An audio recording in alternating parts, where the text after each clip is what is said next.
این چند تا تکنیک اصولی کاری کن که بعد از فیشال اصلا کلاینت جوش نذاره. اول اینکه باید تمام محصولاتی که استفاده میکنی و براشات استریل باشه.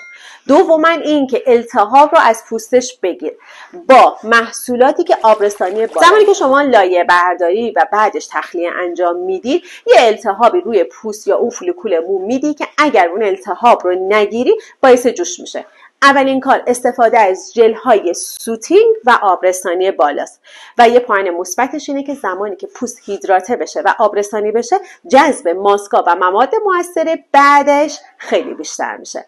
دو این که استفاده از های فرکانسی که سطح پوست رو ضد عفونی و در انتها از یه ماسک هیدروژلی با برند بسیار معتبر استفاده بکن که هم سوتینگ باشه، هم اون خطوط و چروک‌های بی‌آبی رو بگیره، همه مهمتر در انتهای کارت التهاب رو بگیره که هم لک نشه هم پوست کلاینت جوش نزنه. چند تا نکته مهمو توی کپشن نوشتم.